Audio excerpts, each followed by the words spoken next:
Welcome everyone to IHRC and people viewing at home to IHRC TV.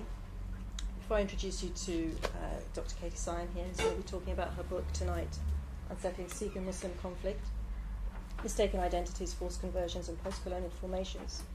A little bit of information regarding the bookshop. For those of you who aren't familiar with us, if you are based in London or near London, please do come and visit us. We're based in Wembley, and you'll find our details on our website, which is shop.ihrc.org. You can also obviously go online and purchase anything that you find in here on our shelves. Please do send us feedback of the type of stock you'd like. We have a lot of different offers on, and obviously you can also buy tonight's book from the shop, and it will be signed by Katy for you to keep and to read. And I do hope people pick this up and actually go through it. I've been reading it in the last couple of days, and it's really a page turner and something that will make you think very critically about not only, I think, the topic, the perspective you come from as a Sikh, but actually for many of us from different communities, and how we actually internalise the kind of mainstream narratives that are going on. Also, please do visit the organisation, Islamic Human Rights Commission's website, which is ihrc.org.uk, for further information about the type of work that we do. Moving on to tonight's business, our esteemed guest here, Dr. Katy Sian, is a lecturer at the University of Manchester. She's interested in anti-racism, post-colonial studies and inter-Asian relations. She has a research position at Manchester, and that is to develop the work that she's talking about here today and looking at it within the context of the United States and Canada. She's previously worked as a postdoc at the University of Leeds on the Tolerase project, critiquing racism in Europe, and I thoroughly recommend people go away and Google Tolerase and look up the final report that they did. And if they have time, also read some of the papers that were written as part of that project. It's actually well worth reading within the literature out there about racism in a European context, and they're worth the effort.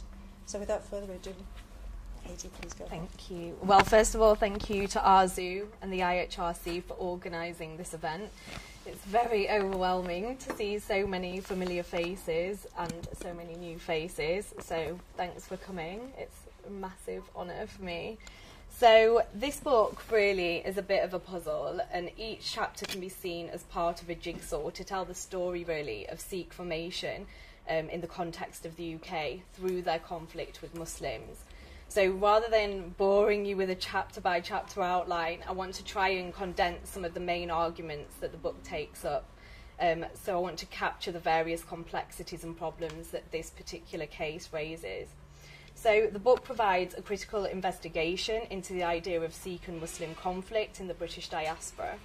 It looks at the way in which Sikhs represent themselves as being subject to attack from Muslims against the backdrop of post-colonial settlement in Britain, and it's informed by new material based on semi-structured interviews, participant observation and literary analysis.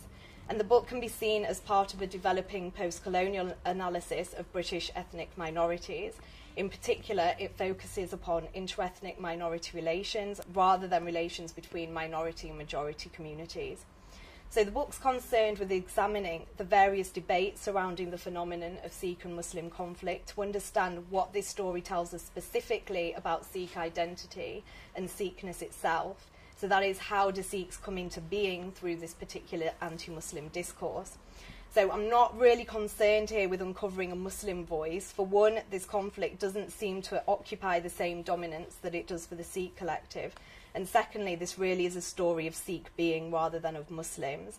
It just so happens that Sikh being relies on the presence of a Muslim antagonist. So what we're seeing being articulated is a really one-sided conflict.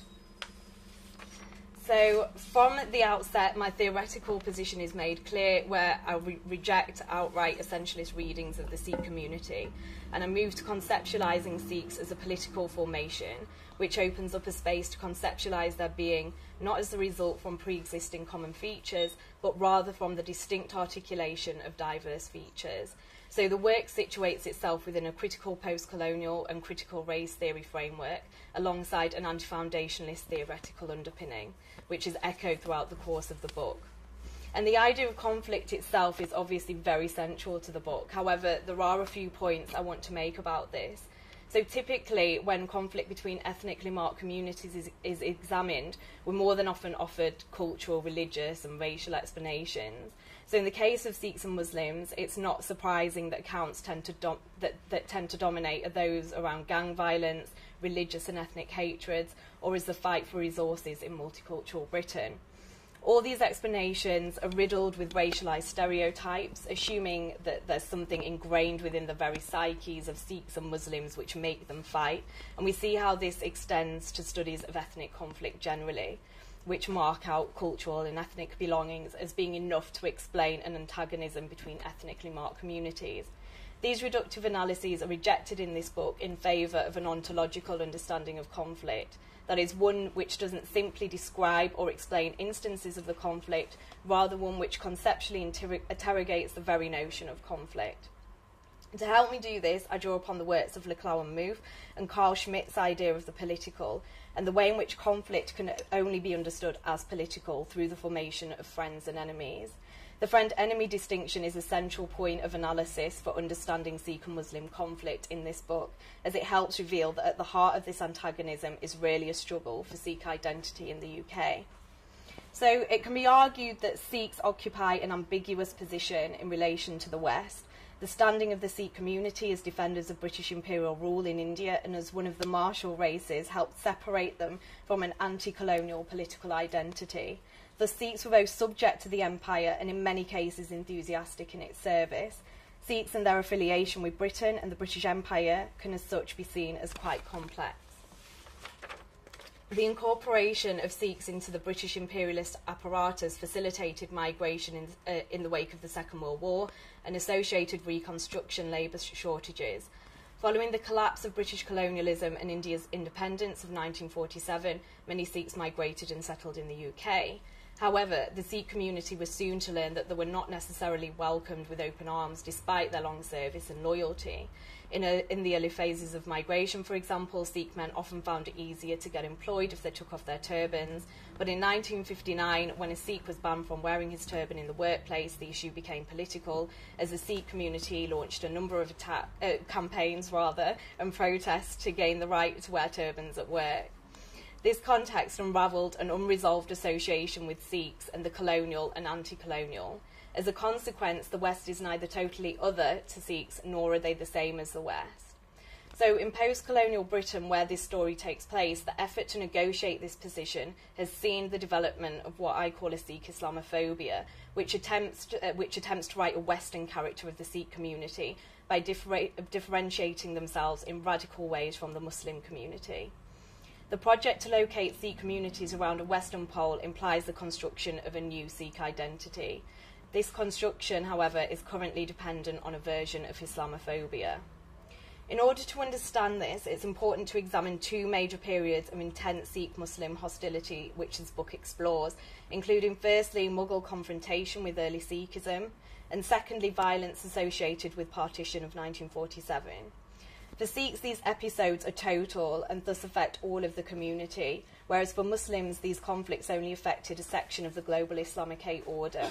For Muslims, these experiences are local and have very little effect on Islam itself. In other words, Sikh-Mughal conflict and the partition was not represented as a threat to the entire Muslim community. For Sikhs, however, this story takes a different turn. It could be argued that what was at stake in the conflict with the Mughals was the very survival of Sikhism. And also with partition violence, we saw the division of the Punjab, and as a consequence, some of the most important Sikh shrines and temples ended up in Pakistan, and the capital of Punjab, Lahore, also ended up in Pakistan. Thus, in different ways, the conflict associated with Sikhs and Mughals and the violence of partition can be seen to have threatened Sikhism to an extent that it didn't threaten Islam. This would account for the intensity of Sikh perceptions of a distinct existential Muslim threat. In other words, Muslims could threaten the existence of Sikhs, but Sikhs could not threaten the existence of Islam. And this becomes further intensified in the context of the British diaspora, where it can be argued that Sikhs represent a minority within a minority. It is, however, important to recall that there were long periods in which the Sikh-Muslim relations were not necessarily antagonistic. Thus, it becomes significant to account for the reasons as to why Sikh-Muslim relations were increasingly defined in conflictual terms in the post-colonial setting of Britain. So the historical narratives of Mughal tyranny and partition violence have been adapted to fit within the landscape of contemporary Britain, where we're seeing a more scandalous and shocking tale emerging in which Sikh girls become the particular targets for Muslim predatory behaviour. Alongside this, the global war on terror also created a situation which facilitated further the division of Sikhs and Muslims through the phenomenon of mistaken identities. Although the context has dramatically changed since 15th century India, the overall structure of the narrative has not. That is, in such discourses, the figure of the Muslim always remains as the principal enemy. The two key discourses in which this antagonism between Sikhs and Muslims in the contemporary context centre around are what I define as the forced conversions narrative and mistaken identities. So the forced conversions narrative is embedded within the British Sikh diaspora, and all my respondents interview record this story and subscribe to the various plot devices it entails. The prologue of the book actually introduces readers from the start to this particular discourse, as it's central within this conflict. Such a narrative continues to circulate despite a lack of evidence to support its claims. It's a cautionary tale which describes the threat of Muslim predators lurking on university campuses, ready to lure vulnerable Sikh girls into the folds of Islam through disguise and manipulation. And the basic stages which were continually repeated are as follows. So first, Sikh girl is away from home and family. As she goes to university or college, she gains her independence and freedom and starts going out drinking and clubbing. Muslim man befriends her disguised as a Sikh. He uses a Sikh name or wears the ghada and even drinks to fool the girls into thinking that he is Sikh. According to this narrative, the Muslim man is also given an incentive for every girl he converts. It's often said that there's a cash prize and a secured place in heaven, despite his drinking. They form a relationship where the girls groom, they fall in love, and when emotionally attached, he reveals his true Muslim identity. The cracks begin to show, and as she's being pressured to convert to Islam, family ties are cut and she's trapped. She tries to escape, but compromising photos have been taken of her to use as blackmail, or she's impregnated, thus can't risk shame in the family. Finally, she's beaten up or taken to Pakistan to work as a prostitute, and no one ever knows of her whereabouts. So this narrative framework can be seen articulated by the respondents that I interviewed. For example, someone said, "Since I've come to university, I've heard from my mates in Birmingham and Leicester about Muslim guys trying to convert Sikh girls. They've told me Muslim guys will go out, wear the ghada and even wear a turban and have a fake Sikh name. And then when they go out, they'll chat to Sikh girls and stuff. And then the Sikh girls will obviously think they're Sikh guys and slowly they'll get manipulated." And this was quite a common theme emerging. So the central element of the forced conversions narrative is the idea that Sikh societies are somehow subverted or threatened by Muslim powers to comply with these predatory practices of Muslim men. Such a narrative works to reproduce the historical antagonisms, and it's a tale, I argue, to rescue the Sikh community from moral decay, and although it may or may not be true, it re-engages, stabilises and regulates the community through the articulation of a fear. Within the story, we see the elaborate production of the Muslim enemy, whereby Islamophobic themes of the depraved and lecherous Muslim is prominent. Consequently, the Islamophobic vision of the Muslim other threatening the purity of Sikhism is cemented. So what is it about this story that's made it so dominant in the British Sikh community? Why is it conversion to Islam that is such a threat rather than conversion to, say, Christianity? Why is the exclusive focus upon Muslims rather than other communities? So this is where the category of hegemony as a tool for understanding the dominance of the Muslim threat becomes key. I take lead from Antonio Gramsci's notion of hegemony and then follow Stuart Hall's radicalisation of the term, who moves from an economically determined account to a discursive understanding. That is to show how meanings become dominant and fixed to tell stories. Engaging also with the Lacanian analysis, we see how the idea of fantasy is mobilised to tell a story of Sikhs and their conflict with Muslims, in which the past is transplanted into the post-colonial present. In this story, we see all the anomalies of a migratory community being projected onto this tale, including community preservation, shifts in gender balance, the growing agency of women, fear of the loss of identity, and the negotiation of new values. The forced conversions narrative then uncovers a complex story of Sikh survival in Britain's unsettled ethnoscape. So within this context, I also point out how the war on terror has also further contributed to increasing a Sikh Islamophobia. On the ground, this meant that there was a marked increase in what the Metropolitan Police described as faith-related hate crimes. Most of these cases involve verbal or physical attacks on perceived Muslim targets. And as we all know, the first man to be shot down in a hate crime following 9/11 was a turban Sikh in the US, as the attacker assumed he was an Arab and by default a Muslim terrorist. So the war on terror created conditions in which Islamophobia flourished. As such, the Sikh community were not immune to this development, but again, they were in a complicated relationship as both consumers of the Islamophobic discourse, which would seem to confirm the negative image of the Muslim community, but also as victims of Islamophobia, since many Islamophobes couldn't tell the difference between a Sikh or a Muslim. Yet remarkably, the Sikh community failed to find a common cause with Muslims. Instead, the mistaken identity phenomenon perpetuated the divide between both communities. For example, as Kanani writes about a demonstration in the US, some Sikhs, instead of marching with Muslims and calling for an end to any revenge attacks, marched separately with banners saying "We are not Muslims," as if American Muslims were more valid as targets for revenge than they were. Similarly, in the UK context, many Sikhs could be seen wearing T-shirts with the slogan "Don't freak, I'm a Sikh." And again, the interview data in the book also reinforces this position.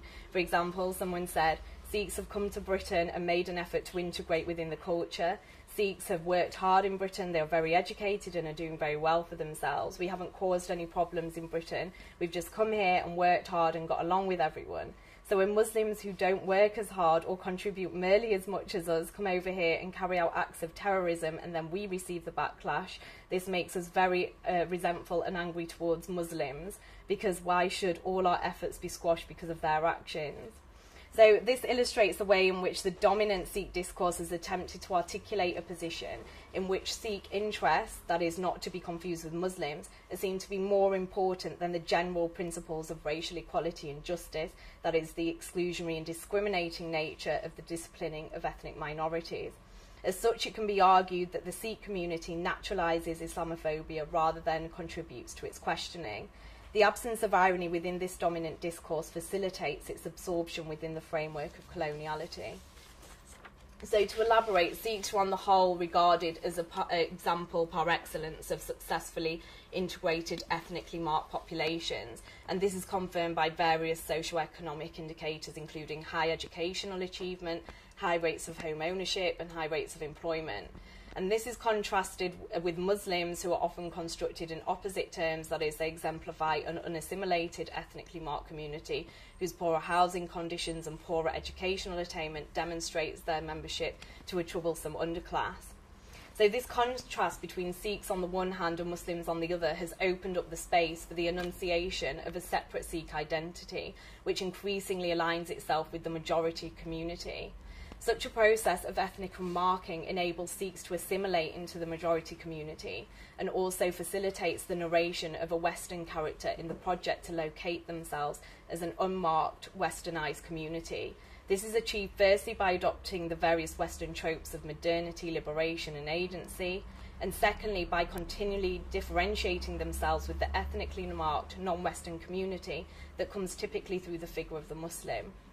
In other words, there's a paradox in play in which attempts to affirm a distinct and separate Sikh identity can only be imagined so in the context of westernising gaze, which sees no future for Sikhness beyond a naive and uncritical assimilation into the national majority. As such, by separating themselves from Muslims through an antagonistic discourse, Sikhs are abandoning not only the past struggles for racial equality, but also a present in which racism in its various forms, including Islamophobia, continues to condition the life experiences of all Britain's ethnically marked populations, including Sikhs themselves. So a compelling account of Islamophobia, which I draw upon, is provided by Medina Tolostanova. In her analysis of Russian Islamophobia, Tolostanova demonstrates how the concept emerges as Russia begins to describe itself as being Western, following from the 7th century onwards. Islamophobia in this sense becomes a mechanism of westernization, which involves the distancing of Russia's Islamic past from its European trajectory. During the early modern period, what became Russia occupied a complex relationship with Muslims. That is, as Russia culturally turned westwards, the Islamicate period and influence was redescribed as a source of Russian backwardness. And one of the main reasons for its failure to achieve its Western destiny is envisaged by its Enlightenment-inspired intellectuals. The Islamophobia that emerges in this account sees the depiction of Islam as the antithesis of a Western trajectory. This case then has a number of common features with Sikh Islamophobia. These commonalities are not necessarily coincidental. The Russian case can be seen to reflect in many ways the Sikh case. In both contexts, the appearance of Islam coincides with the formation of these entities. In other words, Islam was the other against which early modern Russia and Sikhism constituted themselves. Secondly, in both cases, the prime antagonism between Islamicate polities and the new emerging Russian and Sikh orders are often recycled at moments of tension and constantly reiterated as part of the sacred myths of these communities. Thirdly, both these contexts demonstrate what could be expressed as an Orientalist reading of their own history and world history, in which the West was constituted by its opposition to the Orient, and therefore Westernization implied de-Orientalization. Islam then was marked out as the exemplar of the Orient. So in both communities, Sikh and Russian, Islamophobia is a marker of Westernization. Islamophobia in both contexts signifies more than just an irrational fear or hatred. Rather, it becomes a means of articulating the aspirations of a Western identity through their exclusion and dismissal of the non-Western, that is, the Muslim subject. So this book illustrates then the ambiguity surrounding Sikh identity in relationship to Britain, where we can see in the contemporary landscape, even though Sikhs have themselves been victims of racism and Islamophobia, the Western template appears to remain the model for Sikh development. As a consequence, Islamophobia becomes one of the key drivers of achieving an identification with the West.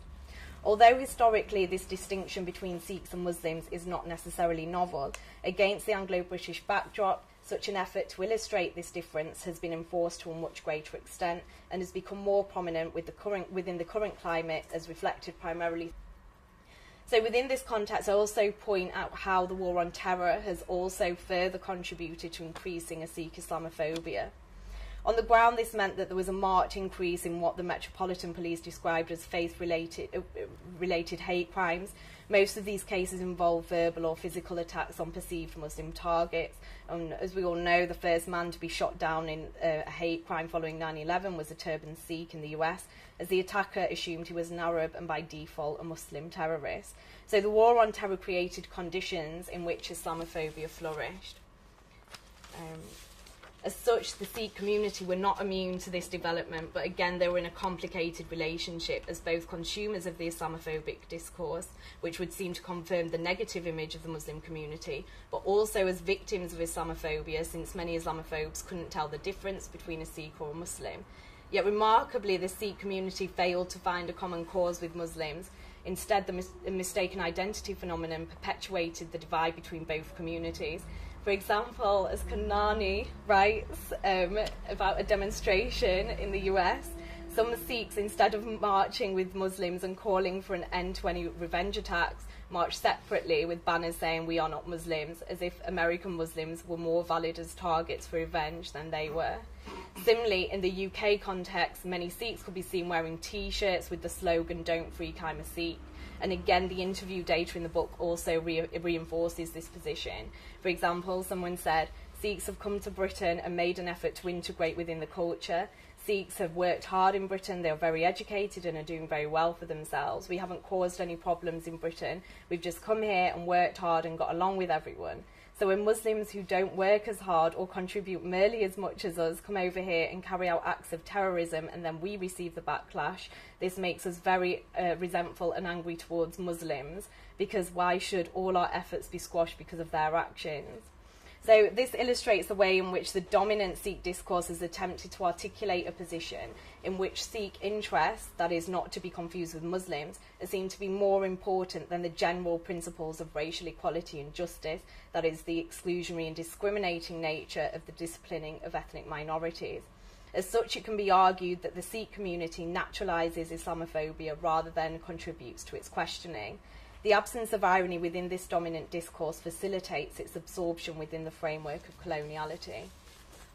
So to elaborate, Sikhs were on the whole regarded as an example par excellence of successfully integrated ethnically marked populations, and this is confirmed by various socio-economic indicators including high educational achievement, high rates of home ownership and high rates of employment.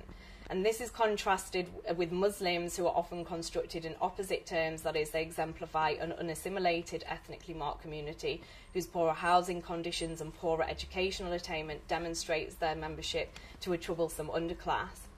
So this contrast between Sikhs on the one hand and Muslims on the other has opened up the space for the enunciation of a separate Sikh identity, which increasingly aligns itself with the majority community. Such a process of ethnic marking enables Sikhs to assimilate into the majority community and also facilitates the narration of a Western character in the project to locate themselves as an unmarked, westernised community. This is achieved firstly by adopting the various Western tropes of modernity, liberation and agency, and secondly by continually differentiating themselves with the ethnically marked, non-Western community that comes typically through the figure of the Muslim. In other words, there's a paradox in play in which attempts to affirm a distinct and separate Sikh identity can only be imagined so in the context of westernising gaze, which sees no future for Sikhness beyond a naive and uncritical assimilation into the national majority. As such, by separating themselves from Muslims through an antagonistic discourse, Sikhs are abandoning not only the past struggles for racial equality, but also a present in which racism in its various forms, including Islamophobia, continues to condition the life experiences of all Britain's ethnically marked populations, including Sikhs themselves. So a compelling account of Islamophobia, which I draw upon, is provided by Medina Tolostanova.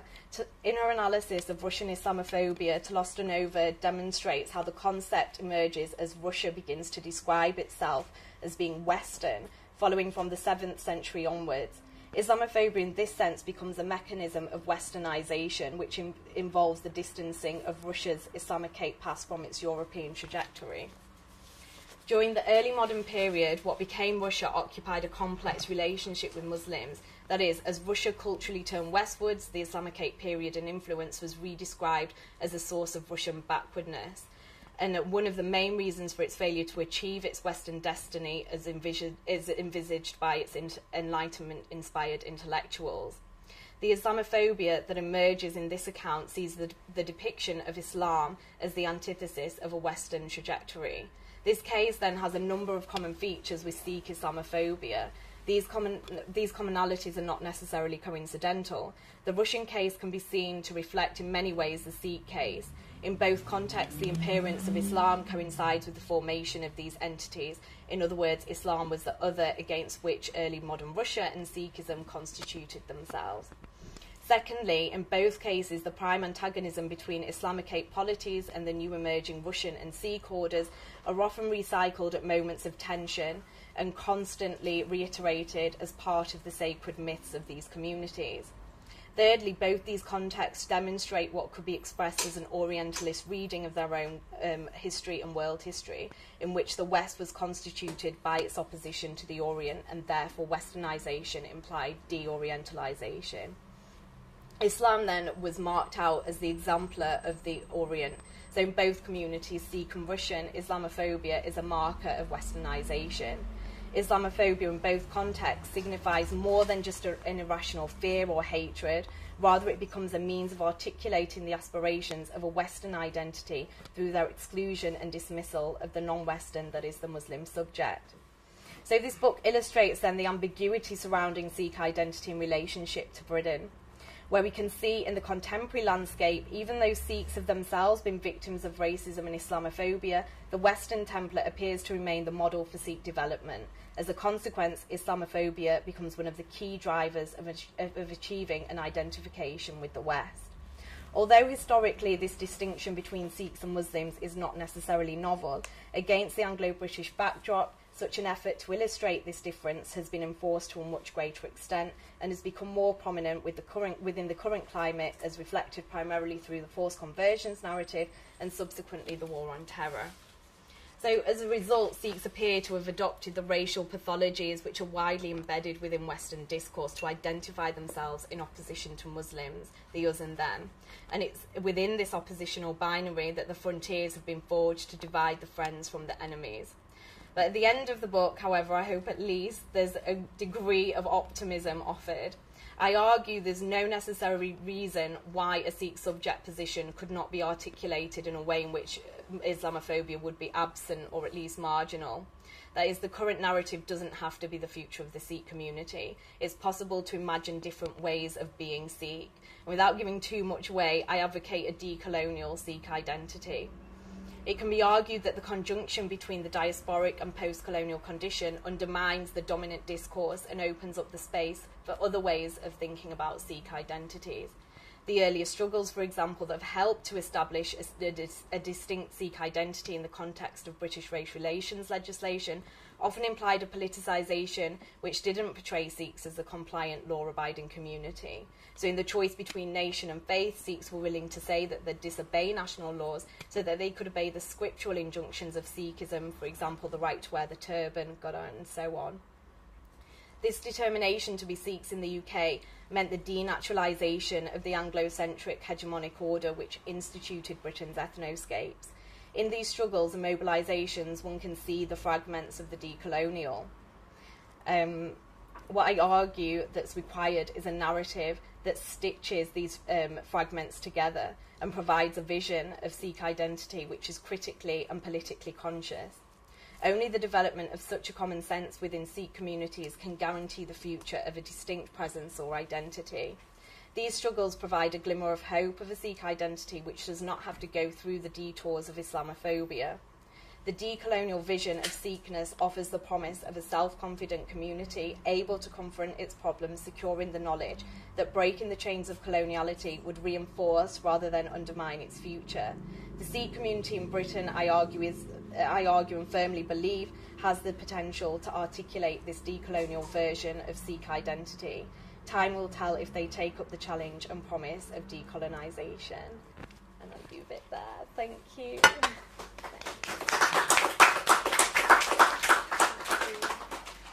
Thank you very much, Katie. There was a lot in a short space of time. I was particularly struck by this idea of Sikhs as consumers of Islamophobia. I think it's something for a different discussion and a different time maybe, but I think there's also a discussion to be had about Muslims as consumers of Islamophobia, actually, and some of the local and international events that are playing out. But back to focusing on your book, I think I'll take a couple of questions and comments together.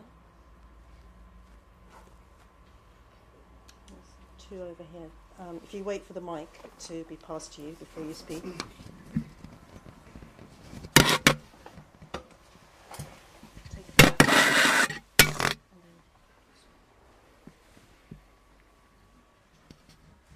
I think I'm going first. That's just Bear's idea, not mine. No, can I just put this over this way? Thanks. Thanks, Katie, and thanks, Arzu, as ever, for these excellent meetings. And it's a really important topic that's seldom debated, at least in the circles that I operate in. But actually, I'm from a part Sikh background myself. My father is from a Sikh background. My mum's from a Hindu background, while they're both secular. But I grew up in high school having two of my best friends were Punjabi Pakistanis. And there's so many complex strands to this, so I'm trying to just tie it all together. And and me growing up, I was at college in the period between 94 and 97, which was, sorry, I'm going to put this back, which was really, I think, the period where some of the fundamental nails into the coffin of what tenuous unity that we had as Muslims and Sikhs really ended. The political generation before me, I suppose, someone like Arun, for example. Sorry, but but I think and Saqib back there as well. You're not escaping from that, brother. But they're of the generation that saw much more the unity and struggle of our communities, because we were all facing the fire of white supremacy and racism in this country. We were all attacked by skinheads. We were all discriminated by institutional racism, and that forced upon us really a unity. Now, you are absolutely right. And sorry, just to go back to that period of 94 to 97, that was the same period where you had the clashes at, what was it, Hounslow College, West Thames College, between the what I would say pseudo-Muslims based around Hizb ut-Tahrir, for example, which then splintered into Muhajirun, etc. And on the other hand, the emerging kind of proto-Khalistani. I mean, they don't even deserve these titles, actually, because there was basically really kind of petty gangster, pathetic fights over nonsense. Loads of drugs were involved. Loads of promiscuous nonsense was involved. I remember because my best friends were involved in it, and de facto I was aligned with the Muslim side, ironically, because my best friends were from that side, and we all flirted with Hizb ut-Tahrir. I nearly joined Hizb ut-Tahrir in that period, actually. But what I saw clearly was just a mess of a fight. It was pure sectarianism. But I have no doubt whatsoever in my mind that the British intelligence services were involved in creating that division at that time, because it was a massive threat, frankly, for this government and for the British state to see black and Asian people uniting in their common interests. We have the politics of back home, which has impacted negatively as well. On this historical unity that we had perhaps through the 60s, 70s and 80s, that the emergence, the demise of the left democratic and socialist movement in India and the rise in Punjab of the frankly fascistic, anti-democratic, deeply sectarian, communalist, Khalistani so-called movement emerged in that same time. Similarly, in the Muslim communities, very sectarian movements emerged, for example, Hizb ut-Tahrir.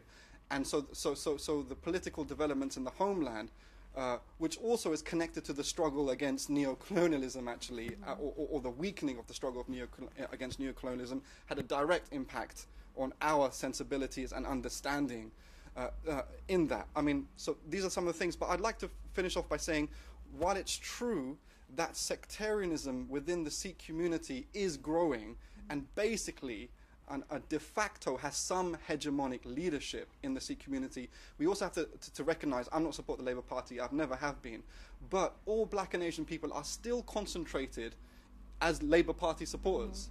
So if you go to Southall or Handsworth or any concentration of black and Asian community in this country, they are not voting along communalist sectarian lines as of yet, although there's complexities around that as well.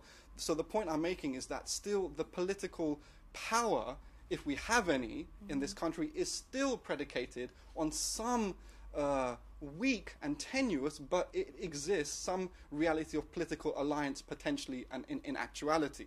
So I think really I think the challenge that remains for all of us in this room and those who are interested in this in these strategies is to really draw upon these positive kind of histories and legacies.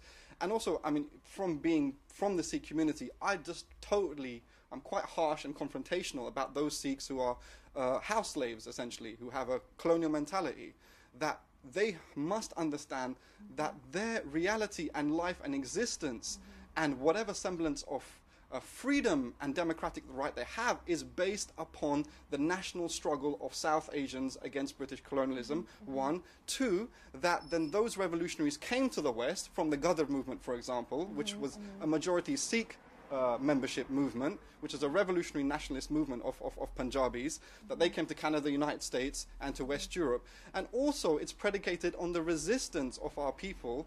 Now, you know, the media makes all this hype and criminalization of Muslim terrorism, quote unquote, but frankly, you know, they haven't got anything on us. One of ours, quote unquote ours, came to London, shot dead the guy responsible for the Amritsar massacre. I have yet to see any Muslim terrorism achieve that strategic target that we did by Shahid Udham Singh.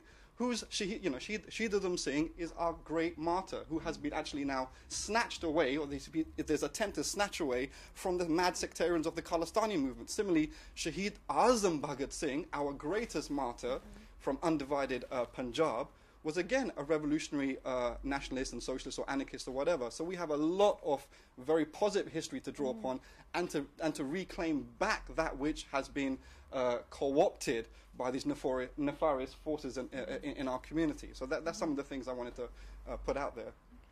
Before you respond, if we can also take a question. Sorry for taking so long on that. Sorry, can I just...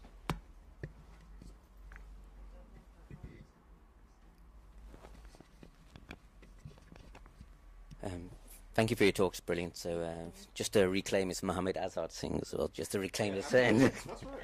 So yeah, I just want you made lots of general points which I thought were really good, and you could see the axis of the westernisation and whatnot. I was just wondering, my experience of Sikh background growing up in Birmingham was there's tensions here and there. Was there anything specific in different regions? And is it more prevalent in heavily working class areas where there's lots of deprivation and so on? And in my experience, it was the embodiment of Islamophobia was pretty much generalised into men, men fighting, young men fighting this down there for nonsense. Are young women, Sikh women, are they embodying Islamophobia in the same manner and veracity as young men are? And is there class and gender story within it as well? Do you want to mention Sikh EDL dynamic? Yeah, which dynamic? There's Yeah. Those dynamics up there. Yeah, so for example, I do a lot of work against the EDL in Dudley, where I grew up, and there were a lot of Sikhs that came out against the EDL, very visible Sikhs, and then Sikhs who are kind of invisible, like myself, outside of the mosque in Dudley. But then there's this kind of Khalistani thread which doesn't want to take a position other than it's generally Islamophobic, but it doesn't want to align to the EDL. But then there are some who have aligned and they've been taken out, as far as I'm aware. So I guess the question is, is EDL feeding this as well? EDL the drivers of this division? And if Tommy Robinson, that fool keeps dividing, and dividing, doesn't he? So and there's a lot of work. Sikhs against the EDL are doing a lot. They work with huge amounts of gurdwaras around Birmingham and the Black Country, the hotspot. They've got virtually every gurdwara signed up to the letter to say, no way do we accept EDL, no way. And how's that being manipulated? Okay. So I'll respond the reverse. So in terms of class gender divide, remarkably there wasn't, because I interviewed kind of all ages, different professions, men, women, working class, middle class, and maybe some expressions of Islamophobia were stronger, but the same kind of Islamophobia was there. So I did not see that it was just separate to kind of, working class Sikhs, for example. So I think it's actually become quite institutionalised across the Sikh community as a whole. So yes, there were women also expressing, again, even with the forced conversions, expressing the same sort of fears. And again, the whole thing of, with the war on terror, why are we being mistaken for Muslims? So this was quite a common thing. And in terms of the EDL perpetuating the divide, yes, definitely. But I think it also predates that, because the forced conversion stuff really, as far as I can tell from the research, starts around kind of late 80s. And I think that links into bits with what you're talking about, where we see a breakdown of the black category to classify ethnically marked communities. And then you get the distinct Asian category, and then you get a very kind of visible Muslim identity. Now, Sikhs as a minority, tiny community, have had to kind of, allow themselves, kind of mobilise around a distinct identity. And it seems that this forced conversions narrative has been a key driver in kind of marking themselves as a distinct community.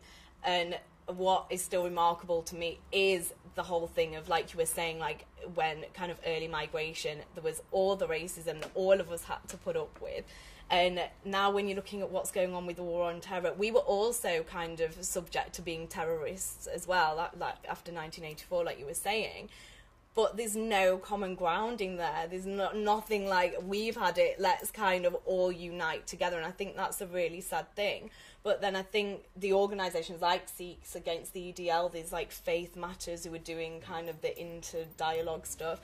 I think all I kind of can suggest on this in terms of practical solutions is that we make these voices dominant. So it's great that, to go around the gurdwaras, because, in the gurdwaras you're still seeing all the kind of pictures of kind of the Mughal kind of things like, and I don't think that's helpful. I think it'd be great, like you were saying, to bring like these positive stories and histories, which gives us a political identity, but also a spiritual identity where we are based on fighting injustice. And currently, the biggest injustice in Britain is racism, and that's what we need to mobilise around. So I think we've got a lot of work to kind of make your voices and our voices stronger within the communities at all levels and displace the kind of EDL stuff.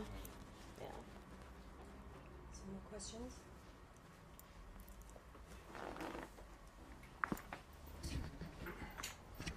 So thank you for that. That's great. So my two questions were, in a way, picking up on Sukan's point about, so he was sort of raising this issue about the intelligence services, but more generally, like, where does the police fit into this picture? Have they bought into the, I mean, forced conversion would be a crime, right? So have they taken that seriously as an issue, or have they ignored it? I went to a conference in 2005 that was called a Hindu Security Conference, which had been organised by the Metropolitan Police in response to a similar narrative coming out of some of the Hindu nationalist groups.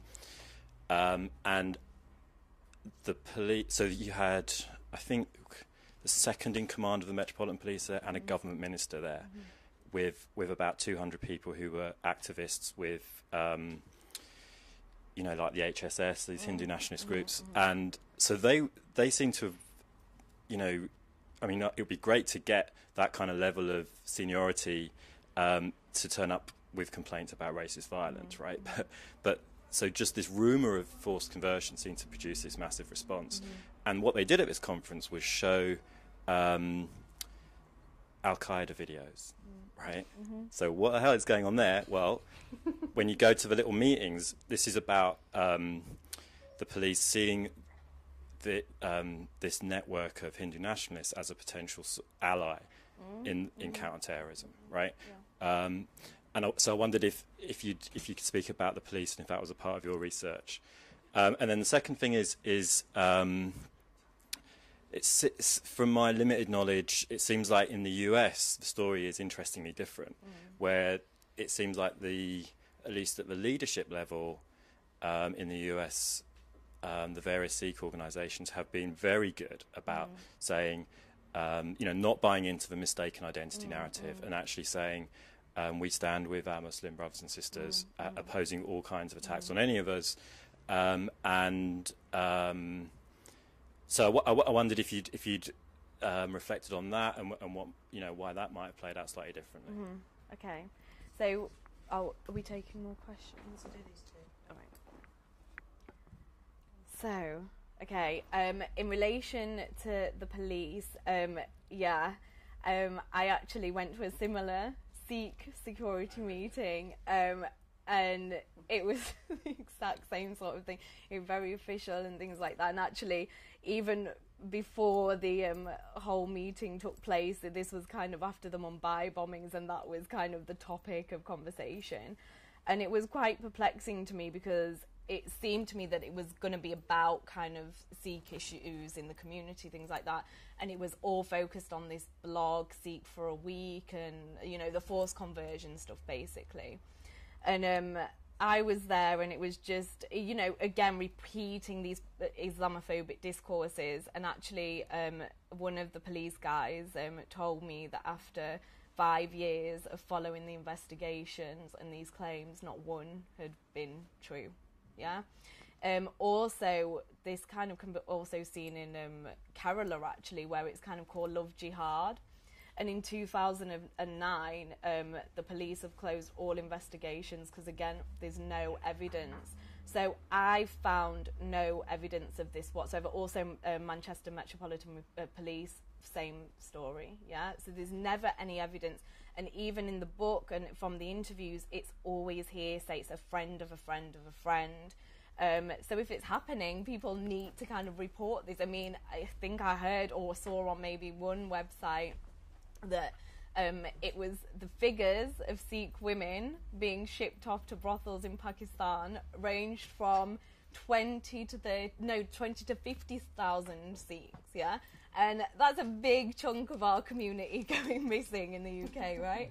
So I think the police would certainly intervene, but that's not happening. It seems to be all falsified. But, you know, it's not taking this issue lightly. If it is happening, people need to come forward, yeah?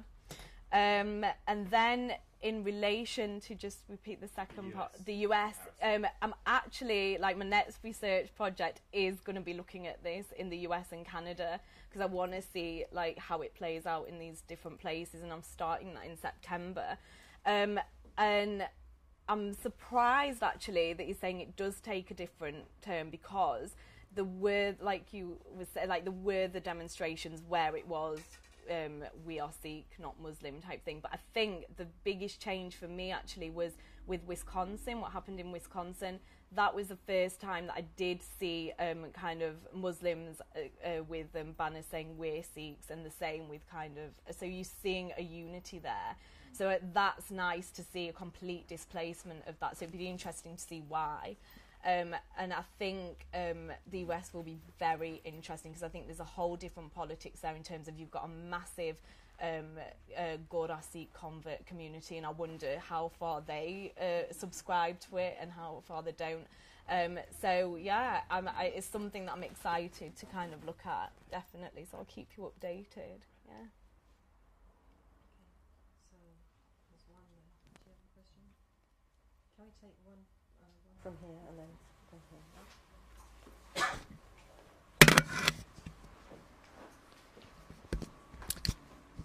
Okay, I have a question for you, and then I think maybe a comment on what Sukhan stated earlier regarding the division of, if you like, a broad black coalition. The question is, first of all, this attempt to recast the issue of conflict in ontological terms by foregrounding issues of the political and antagonistic relations. And if I understood you correctly, your, if you like, pointer to a kind of decolonial Sikh identity as a solution. I'd like to understand what does that actually mean? Because it seems to me that, and I mean, I'm quite happy to be, you know, proven false on this, but it seems to me that the very emergence of Sikhness genealogically is predicated on antagonism. So you've traced it back to the 15th century conflict in Mughal India, and that seems to be a thing that does persist despite all these kind of local variations on that theme. So I'm just trying to understand, what does that mean? And the idea of a kind of decolonial Sikh identity in the context of Britain might make sense, but does it make sense in the Indian context, which was the original, if you like, genealogical crucible for the idea of the Sikh identity? And in terms of... What's your views on that? I don't have any views, that's why I'm asking a question. I'm just trying to get clarification. In terms of the point Sukhan made, and I don't want to detract from this discussion, but I think it's a mistake to cast the emergence of groups like Hizb ut-Tahrir as... I'm not sure you did this, and if I'm wrong, you know, correct me. But to cast the emergence of groups like Hizb ut-Tahrir as some form of kind of British state apparatus to divide the black struggle, I think that's false, and that's demonstrably false, because Hizb ut-Tahrir emerged in a completely different context. It was founded by Taqiyuddin Nabhani in Palestine. And while I'm not a supporter of the group, ideologically or politically, I think that narrative masks a parallel narrative that's going on, which is the rise of what I call ummatic consciousness, which is the return, if you like, of a kind of Muslim diaspora identity that problematizes the idea of black identity, but doesn't discard it.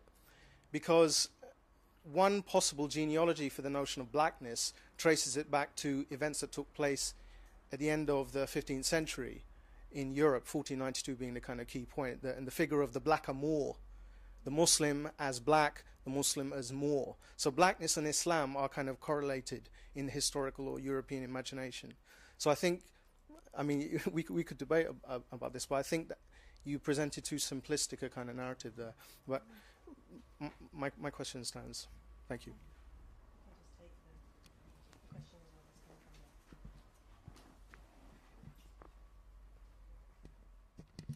Yeah, just very specific. Sorry about this. Just you talked about the existential threat. Was there any difference then with people who Sikh people who had a very strong sense of their spirituality? Was there any contradictions, basically? And the other contradiction I can think of is the Khalistani fruitcakes who like to connect with the Kashmir struggle as well, against the big threat of the Indian state, etc. You know, all that kind of nonsense. Were the contradictions basically in what you was in what you was coming across? Right. Okay. So yes, what does it mean to be a decolonial? Yeah. Okay. This is a good one. All right. So, I think in terms of can it be possible in India, I think definitely yes, and it would make sense there because although the kind of Mughal conflict predates the colonial encounter, the way it's been transplanted in these narratives in the context of the UK is reliant upon a Western form of racism, right? So if the colonial encounter never happened, I doubt it would be remembered in such a way. So when I'm talking about decolonisation, it's actually about, I mean, we're seeing the complete, again, in context of the UK diaspora, we're seeing a huge assimilation rather of the Sikh community. You know, there's 98% declare themselves British and things like that, yeah? And you see the way in which the martial races was really central in kind of getting this allegiance with Britain. And I think this is why I talk about that relationship between Sikhs and colonialism is very, very unresolved, right? It's really quite strong. There's always an allegiance with the British people, yeah? So I think a decolonial identity for Sikhs is one which actually disrupts the Western framing of Sikhs, because religion only emerges as a category from the West, yeah? It's a Western invention, yeah? So I think we actually kind of create or construct our own identities as Sikhs in our own forms. It's a communal conversation we as Sikhs need to have, where we kind of reject Western frameworks, even take the thing of gender equality, which is central to Sikhism.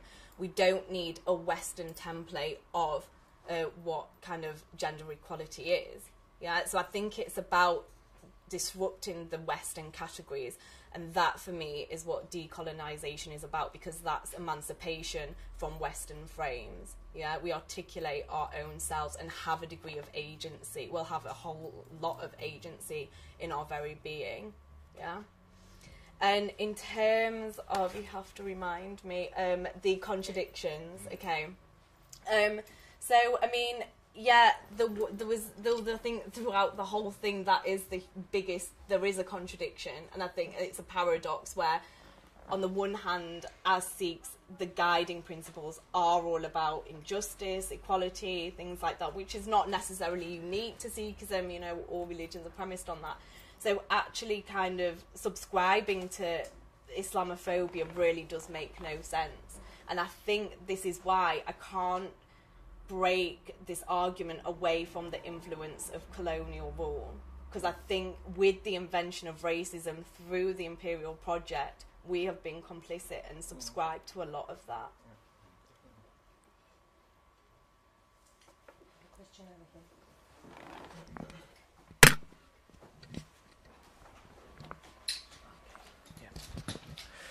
Thanks. And firstly, it's really refreshing to see kind of post-colonial in the title and figure so much in the work.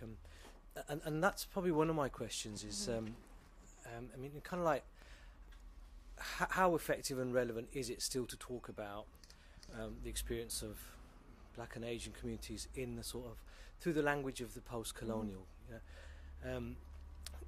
given that sort of it seems to be fading, yet the effects of the kind of colonialism still endure so much, right? So I'm just thinking, you know, how effective is that?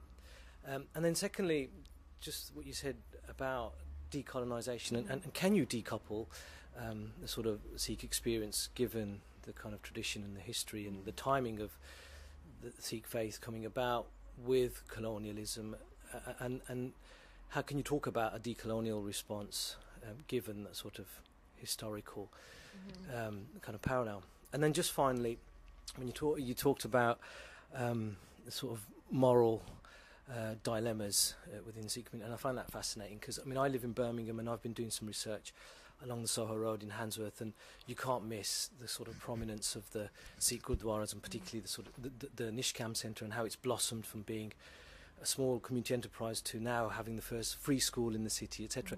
So what you see is a sort of nurturing of a sense of Sikhness, which actually I don't think about as much until now when you talk about it. And as you walk in, you know, you see the sort of celebration of the Sikh faith and the turban, and alongside that you see all the accolades from the Prince's Trust, and so the sort of Britishness side by side. So I just wonder, actually, you know, what's brewing beneath this when you talk about sort of moral dilemmas, but actually you see a sort of really bold attempt to present a sort of real stable Sikh identity that's very progressive, and actually colonising the sort of race scene in Birmingham. So just some reflections on that, even though you're flying away now and Britain's behind you.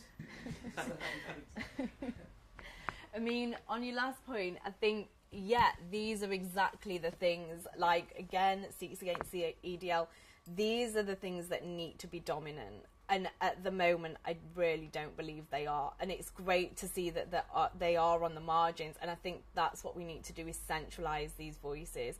And, like, things like even spiritually, like the notion of langar, like, so free food for everyone, you know, that should be kind of talked about and centralised even more so, rather than this kind of preoccupation. It's silly to be occupied with this forced conversions narrative, and, you know, there's so many other stories, counter narratives, which really reject that, and that's, for me, what I'd like to see as being central to kind of get over this, in a sense. And okay, you have to remind me, first question was about kind of post-colonial. Yeah. So I think, for me, the kind of work that I used in the genre of post-colonial studies was the most kind of ideal language to write this book, because when we're looking at kind of interethnic conflict, it's often seen in, like, anthropological terms, right, or black on black racism and things like that, and that's kind of, it just becomes so essentializing, and it does reinforce this notion that, you know, people of colour will fight because they're inborn with it, and that's not how I'd approach any of this. So I think, for me, post-colonialism is actually quite emancipating in a way where we actually take these subjects as political formations, so they're not bound by culture, kind of religion, etc. I mean, the accounts on Sikh and Muslim conflict, which are very few, but they'll always kind of be centred around culture clashes, and these things we've been haunted by these since the 50s, and I think post-colonial literature really interrupts that and lets us move from that, you know. So I think, we definitely persist with the use of post-colonial literature and studies, definitely. And again, with the decolonial Sikhs, I do still, even though, you know, histories of India and Sikhs are forming, I still think that there's no need to kind of like, that discourse of colonialism doesn't need to be embedded there. I think it can be easily displaced and disrupted, Yeah, there might be certain kind of things which tools have been used to be kind of narrators, which again might be very embedded, but the whole kind of, I guess in a philosophical way that this book argues, it's not really one of practical solutions. It does get a bit kind of philosophical, but I do think we can do away with these categories. And that is certainly for me the path of decolonisation, is to at least disrupt them and even take ownership of them. So what it means to be a Sikh is not kind of something given to us by colonial categories, like we're not a martial race. You know, even here it's inscribed in race relations, Sikhs are a race. You know, the whole category of race is just so problematic in so many ways, and I think we as a community can certainly kind of do away with these categories and interrupt them. Yeah. There's one more question here. That will be the last question, if we have time. It was more kind of an observation. I'm a youth worker, Pakistani Muslim, and like Sukan and a few others, I do move between sort of masjids and gurdwaras and mandirs through family and friends, etc. Particularly sort of up in the north, in Manchester and in Leicester, in places that I've worked. So got lots of observations in terms, you know, I've kind of elders who are Sikh who I call uncles, right?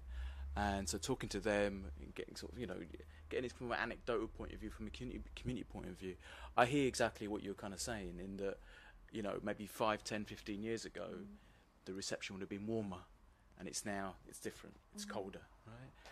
But at the same time, I mean, my concern is, and I back up kind of Sukan's point on this, is about the role of the police and the state. I did some work in Slough a couple of years ago on the back of a number of kind of gang conflicts between groups of Pakistani and Sikh young people, right, around the Chowdhury area. So I was working with groups of young people from Sikh and Muslim, Christian, Pakistani communities, etc. And, you know, when it came down to it, a lot of the conflict was actually alleged. Some of it had become mythical. So, you know, once you researched it, there had been a few standoffs, had been a few fights, had been a few incidents, but it had actually accelerated, right, and it had become bigger.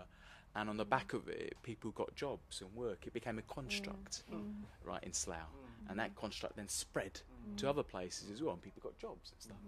And that's what I find kind of very worrying. And for me, I mean, you said yourself, it's not a kind of practical guide. It's kind of quite academic from the research and stuff that you kind of went through.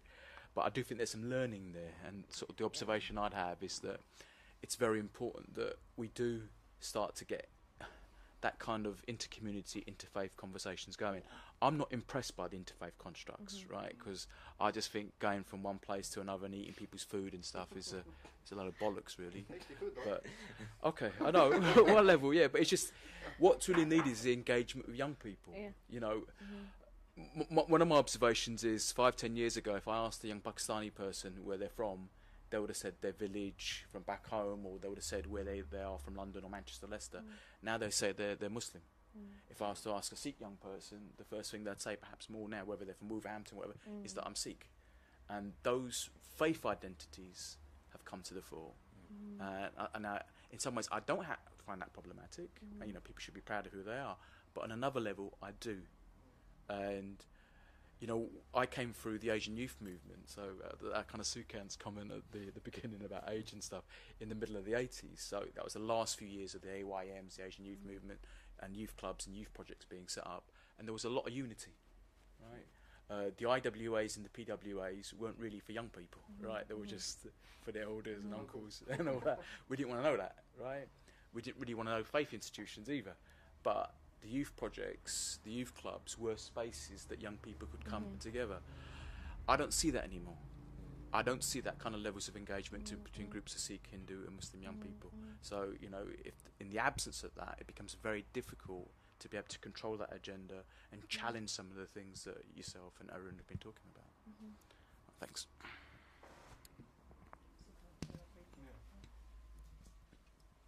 I'll just try to be really as brief as possible. Just a quick response to Brother Mustafa, that you're right, it was simplistic, and you're right to bring in the other kind of strands that you did, but nevertheless it's there. What we know from the white supremacist structure, and COINTELPRO specifically, is to disrupt, divide, and to bring to its knees any type of unity and functioning struggle of our people. So, you know, from what you said of the Asian youth movements era of the late 70s and especially 80s to my generation, Asian youth movements don't exist. IWAs are defunct for my generation. It's gone. And it's no coincidence, and you know, for us to think that the state hasn't got its dirty hands all over this stuff would be deeply naive. And of course, Hizb ut-Tahrir was nowhere to be seen in your generation, and even the Khalistanis weren't really effective. And if they were, they actually joined the Asian youth movements, right? And that struggle. So I think that's there. With the difference of the United States was interesting, and what I think yourself commented on. But I think that's the trap of the multicultural industry trap that we've allowed ourselves to blindly walk into, all of us, since the 80s. We haven't really seen the danger of that, of the kind of categorization and the splintering, the self-splintering that we've allowed to develop. But I think, again, you know, just I think echoing what Saqib said and what Jasbir said and what yourself is saying, is that we need to bring that Asian youth movement legacy back to a new generation that's applicable, you know, to new circumstances that we face. But we got to take the initiatives. No one else but the people that we know will take those initiatives. And until we do, we're going to see the situation just get worse and worse and worse.